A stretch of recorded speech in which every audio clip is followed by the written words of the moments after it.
According to the report released by the Urban Institute, the average pimp in Atlanta brings home $33,000 a week and has 5 or 6 girls that he handles, is how they term that. So if you factor all that in, you start calculating the average sex act can be purchased for $100 in Atlanta. If he's got 5 girls and he's making home $33,000 a week, that means those girls are being forced into 60 to 65 sex acts a week. Obviously, that's a violation of everything that's right. And so, here at City of Refuge, is one of our big focuses is to try and remedy that, do something about that. That's Bruce Deal, the founder and CEO of City of Refuge in Atlanta, Georgia, an organization that takes on some of our toughest challenges, from sex trafficking to homelessness to addiction. They're located in urban Atlanta's west side in the city's most dangerous neighborhood, nicknamed The Bluff. Highest crime rate in the state per capita, highest HIV rate, highest homelessness rate. 60% of murders in Atlanta happen here. Here's more from Bruce. It depends on the reports that you read, but Atlanta ranks 1, 2, or 3 in most reports as it relates to the number of sex trafficking incidents every month in the United States. So 12,400 cash for sex transactions in the state of Georgia every month, the majority of those in metro Atlanta.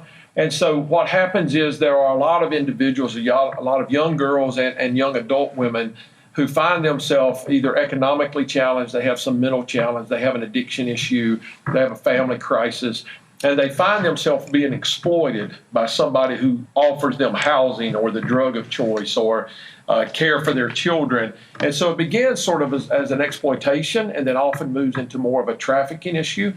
And the trafficking does not necessarily mean that they're locked down. It just means that their life circumstance holds them captive. And the way that they're able to feed their kids, the way they're able to have housing or have their drug of choice is through the sexual activity that takes place. In other words, Atlanta has a huge sex trafficking problem, but it also has City of Refuge, where Bruce, his staff, and his volunteers are taking on this problem, and many others, head on. This is Crazy Good Turns. We tell stories about people who do amazing things for others. I'm your host, Brad Shaw.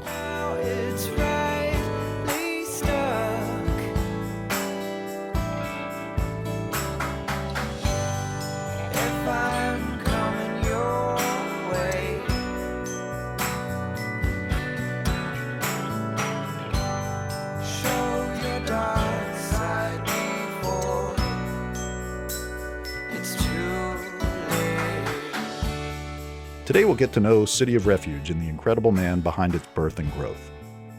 City of Refuge is a 200,000 square foot warehouse on an 8-acre tract on Joseph E. Boone Boulevard. Where good works is the tagline.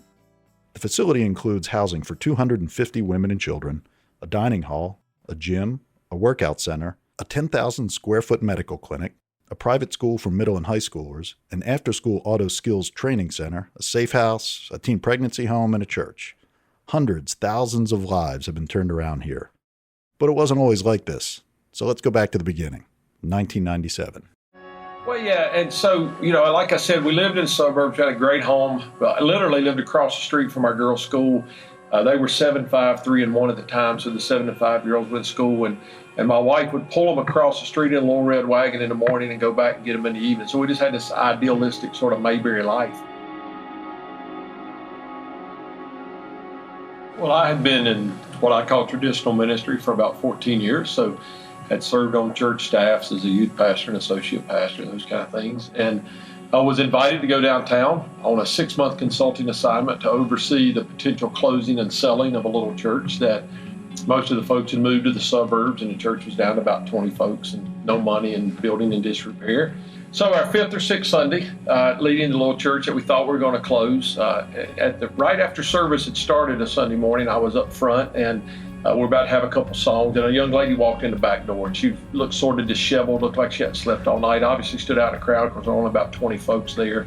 And she sat about halfway up on the right, and we went through the regular service, and she seemed to be weeping most of that service, really at a place of turmoil in her life. And as we got to the end of the service, I wrapped up, we had a closing prayer, and she just stepped immediately out into the center aisle, and tears were streaming down her face, and she just walked straight to me. And she reached out both hands and took me by the hand, and she said, "My name's Carolyn. I've been a hooker and a stripper for 14 years. Can you help me?" Bruce did help Carolyn. He took her in, gave her shelter and hope, and put her on the road to recovery from the tragic life she was living. She showed up the next week with one of her Johns, an alcoholic looking for help too. Soon word spread throughout the community, and each Sunday when Bruce and his wife Rhonda came to the church, more and more desperate, broken people showed up seeking their help. Yeah, so about 4 months in, I walk in on a Sunday morning, Rhonda's with me, and literally there are 100 people in crisis sitting in the sanctuary. Prostitutes, homeless folk, people running from the law, alcoholics, and they're just all looking at us and just with the look of, can you help us? And they've invited each other, strangest thing. And so, I drew on my deep theological seminary training. I looked at Rhonda and I just said, we've been conned by God, right? Because we had no intention of starting an inner city organization, inner city ministry. And so after that service, we went to lunch and we just looked at each other and said, what's really going on here? We're supposed to be down here for 6 months. We've got this life and safe environment and great schools and homes. And at that lunch after that Sunday morning with 100 folks sitting there, we just said, we're supposed to do this. It wasn't dramatic. It wasn't earth moving. It was just this settledness in our spirits and in our hearts and our minds and looking at each other. This is our destiny. It's what we're supposed to do. But here's the thing. Bruce and Rhonda didn't just start City of Refuge. It became their life, literally. They left their comfortable home in the suburbs and moved themselves and their 4 daughters into the 3rd floor of the church. They started taking people in, men, women, and children out on the street, providing help, feeding the homeless, helping the addicted get treatment, putting broken people back together. But let's pause here. Bruce moved his family to one of the most dangerous neighborhoods in the city. His wife, 4 daughters, and eventually their 5th, were literally living in the same building with felons, prostitutes, drug addicts, and alcoholics. My kids went to a really high-end private Christian school in Atlanta, and so they were getting the best of both worlds, a great education and great cultural experiences, and then coming home to this other world. And so they would invite friends over, and because the parents had met Ron and I thought we were sane, they thought, they would let them come. And then when they would come to pick them up, all of a sudden they would go, my child's been here. There are burglar bars on the building, 3 alarm systems to get in. And so they had a lot of play dates that were one-time play dates. They did this for 6 years, with crack addicts sleeping on the porch, Bruce says. Homeless sleeping under the church baptistry. Some they tried to help, others tried to take. Countless break-ins, 3 cars stolen. Guns, knives, fistfights in the parking lot. I elected not to have a firearm. I elected just to have a baseball bat under my bed. And so she has watched me pick that baseball bat in my underwear and start running down the street chasing guys that are stealing stuff. And for the most part, it got to the point that it wasn't offensive to me, but it was humorous to the fact that she would just laugh sometimes. I mean, I'm in the middle of chasing somebody down the street and she's just laughing like, you forgot your pants, and the girls, so it almost got to the point where sometimes we didn't even realize the level of danger that we were involved in. And so I don't remember being afraid. I do remember walking away from some situations, shaking my hand, going, man, that could have really been bad, after the fact.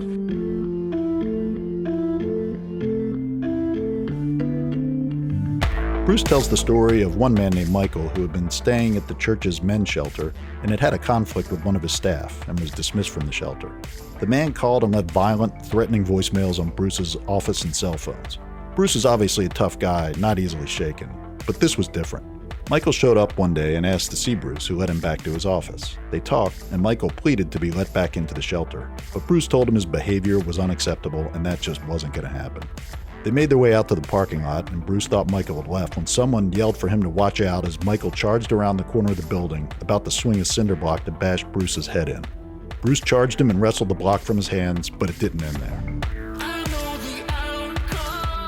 His threat then was, I'm going to kill you. And so he started describing how he would do that, but then where it moved for me was he started describing how he was going to kill Rhonda and the girls. And so he told me what time Rhonda left in the morning for school and what time she returned in the evening and how he would shoot her and how he'd then take each child.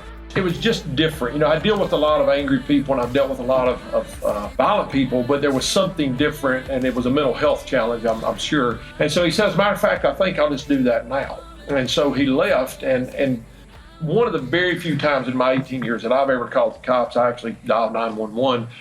And literally, as the cops pulled to the parking lot, Michael came back around the corner with a gun. And so they arrested him, took him to court, and that's the life that Bruce describes would terrify most. But what's incredible is how calm he is about it all, like it's just a normal part of his job. And he finds joy and humor in much of it. He talks about the girls swimming in the baptismal and rappelling from the church balcony. And he laughs at some of the less threatening criminal interactions he's had. Well, we moved in the first night actually that we lived there. A man that was high on crack, I'm assuming, tried to steal our van, and but because of his sort of distorted mental state, he hotwired the windshield wiper motor, and we came out the next morning, the van's still there, and the wipers are going. So you might be asking why? Why do this? There are plenty of other do-gooders out there, without kids, willing to sacrifice time, energy, their safety. Why put your family, your kids, in danger to save others? Did you ever have someone, say a friend or family member, just ask, what are you thinking? I mean, putting your daughters and whole family in this kind of situation. I had that question asked 100 times in the first year. I mean, family members, friends, ministry partners all said this is a bad decision. And what was your answer? Well, my answer was it's what I'm supposed to do. And so they said this is a bad decision career-wise. We had some great opportunities that, from a fleshly perspective, were the right things to do. Promotions within the denomination I'm a part of. So folks have said this is a bad career move. You're taking a little church with 20 folks. You're starting a nonprofit. You'll be forgotten. So that was one thing. The safety issue was another big thing. You just can't take your girls to this environment. We just blocked out the negative voices. And I don't think we ever regretted it. We had some conversations where we're like, is this good for our girls or not as good for our girls? Is this, the best thing we should be doing? But we really felt like it was providential. We really felt like this was our destiny in life. And so since we were so confident of that... Bruce is thoughtful and intentional and has gone through the mental process of weighing the risk against the reward. It's clear that he and his family get as much as they give through their good works, and that's well worth the risk to them. When you think about success or you think about things that affirm us or warm our spirits, I think about Vanessa, for instance, that I met at a feeding line. We feed the homeless out at a liquor store every Sunday morning. Started 18 years ago, been doing that ever since, and I met Vanessa. And Vanessa just looked at me across from the feeding table and said, "Can I go home with you?" I'd never seen Vanessa before, and it was a really challenging question, but I said yes. So we put her in a car and took her home and started listening to her story and finding out what was going on. And Vanessa was sold by her mother when she was 12 years old to a guy down the street for a fifth of liquor. And he began to rape her, and she got pregnant at 12 and had a child, and DFACS came in and took her out of the home and the child out of the home. And she was in DFACS foster care until she was 19. At 19, she aged out and had no family support, so she went to the streets. And for 20 years, she had been prostitute, homeless, in and out of jail, drug addict, alcoholic. And so we put her in a 12-month recovery program that she successfully graduated from. We put her in a 12-month spiritual discipleship program. Found out she had a little bit of mental health challenge. We got her on some disability, and she started volunteering with us. And we got 100 or 200 or 300 of those stories, and that really is what keeps us going.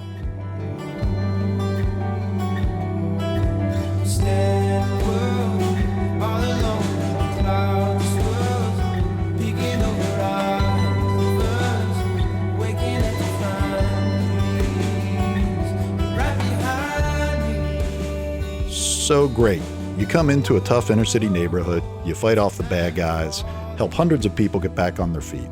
Everyone feels good, right? Well, not exactly. Bruce is a white guy from rural Virginia, raised on a farm, obviously with a strong southern drawl.